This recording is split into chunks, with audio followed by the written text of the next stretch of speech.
Subject: 0500 First Language English. Grade 11.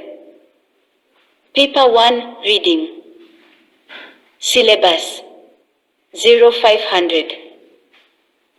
First Language English. Component: 11. Paper 1. Reading. In this presentation we will focus on question 1 and 2. The following instructions are typical of First Language English Paper 1. Answer all questions. Use a black or dark blue pen. Write your name, center number, and candidate number in the boxes at the top of the page. Write your answer to each question in the space provided. Do not use an erasable pen or correction fluid. Do not write on any barcodes. If additional space is needed, you should use the lined pages at the end of this booklet. The question number or numbers must be clearly shown. Dictionaries are not allowed. Information: the total mark for this paper is 80. The number of marks for each question or part question is shown in brackets.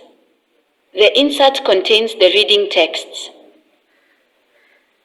Text A. The early history of flying. The ability to fly has always fascinated humans. Stories of people attempting to fly can be found in many ancient cultures. However, past human attempts to range freely in the skies have often had bumpy consequences. In Greek mythology there is the legend of Daedalus and Icarus, the father and son who created wings by combining feathers and wax to escape from imprisonment in Crete. In 852 CE, inventor Amman Farman was researching what enabled birds to fly. There is a story that he covered his body with feathers and created wing-like garments that he attached to his arms. He then jumped from a tower. Although his attempt was unsuccessful, the garments slowed his descent, allowing him to survive with only minor injuries. Artist and inventor Leonardo da Vinci developed early plans for an aircraft in the 15th century. He sketched flying machines that used flapping wings to generate both lift and propulsion. The pilot lay forward, employing arms and legs to operate these wings. Imaginative as Da Vinci's designs were, the fundamental barrier to a human operating his machine was the limited muscle power of humans compared to birds. He could never have overcome this basic fact of human physiology. There was also the issue of how the machine, which had no engine, would be launched by mere wings. A few foolhardy individuals may have been prepared to risk life and limb by trying this out. In the 21st century, the emphasis is on passenger comfort and entertainment, especially during long-haul flights where passengers are seated for many hours. Travel by air remains the speediest way of reaching a destination, if perhaps the least interesting for those who enjoy watching the route. Many people will sacrifice environmental concerns and the high costs of flying for speed and convenience. In response to text A, you have been asked to answer a series of short answer questions. You need to pay careful attention to the command words in the instructions as well as the number of marks allocated to individual questions. The examiner expects you to show that you understood the question and instructions and selected appropriate details and evidence from the text in concise, focused answers. Avoid writing too much and forgetting or failing to follow the instruction to use your own words. You cannot give several possible answers to a question. This will make you use time inefficiently and you will dilute your evidence of understanding. Let's look at a sample first question below in paper 1 reading. Question 1a. How have humans always felt about being able to fly according to paragraph 1? Let's go back to our reading text and quickly but carefully read paragraph 1. Remember, we are looking for a word or phrase that shows how humans have always felt about the ability to fly.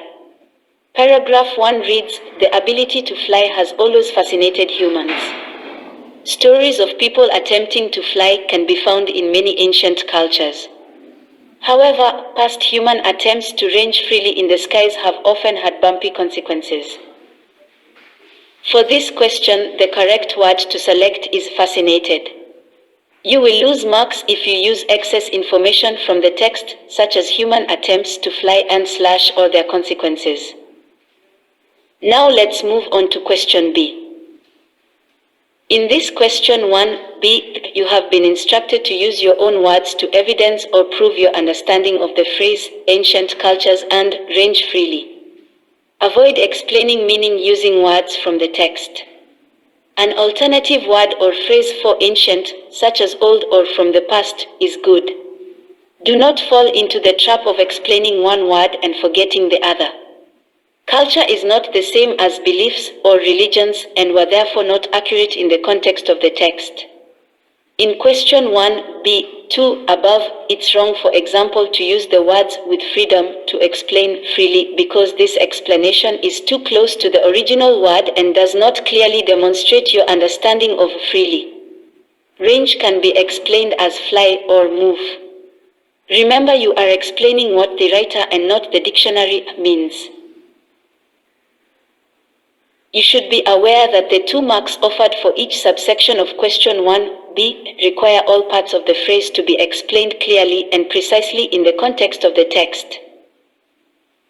Moving on to the next question, number C, which reads, reread paragraph 2, in Greek mythology, minor injuries. Give 2 reasons why some humans created wings for themselves. To achieve both marks for this question, you are required to offer 2 clear reasons. Let's check paragraph 2 again and reread it. In Greek mythology, there is the legend of Daedalus and Icarus, the father and son who created wings by combining feathers and wax to escape from imprisonment in Crete. In 852 CE, inventor Amman Farman was researching what enabled birds to fly. There is a story that he covered his body with feathers and created wing-like garments that he attached to his arms. He then jumped from a tower. Although his attempt was unsuccessful, the garment slowed his descent, allowing him to survive with only minor injuries. We can clearly see that wings were used to escape from prison, but only few candidates can identify the idea that they are looking at how birds could fly.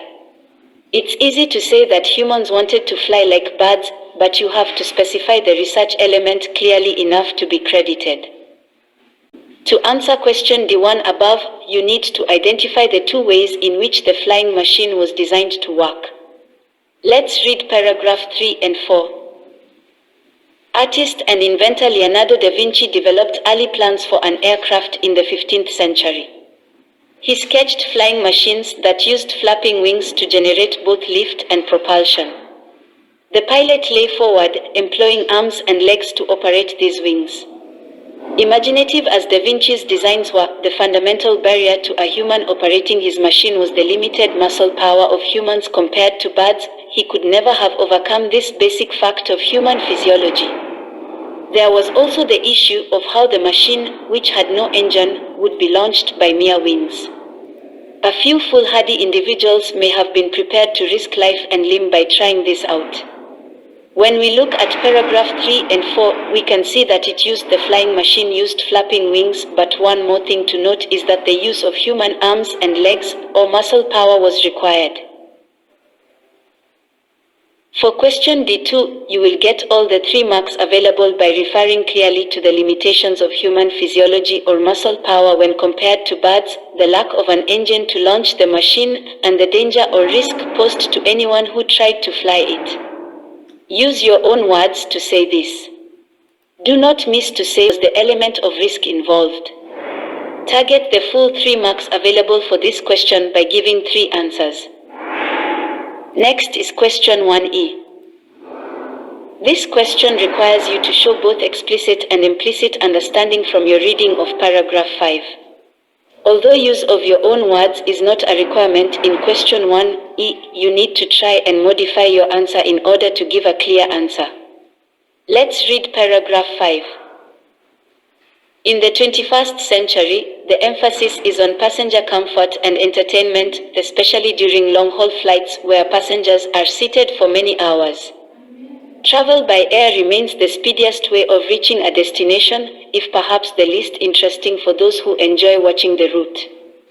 Many people will sacrifice environmental concerns and the high costs of flying for speed and convenience. According to paragraph 5, flying is bad for the environment and the high cost of flights is a challenge in this century.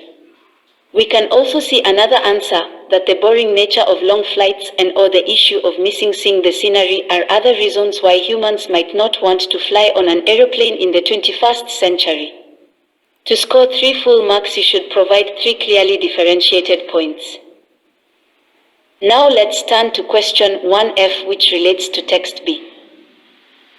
This question requires you to select relevant ideas from the text and organize them into a focused summary which addressed the task. Show the examiner a general understanding of the text and offer some relevant ideas about how passengers should act on an aeroplane to ensure comfort and safety of all those on board.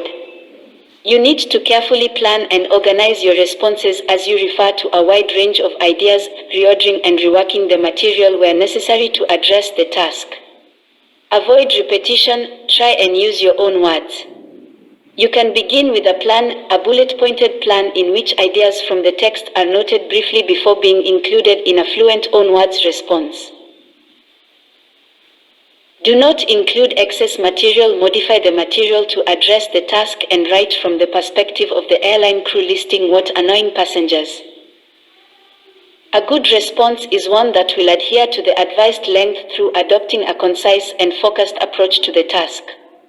Here is some more advice to help you answer question 1F. 1. Reread text B after reading the question to identify potentially relevant ideas.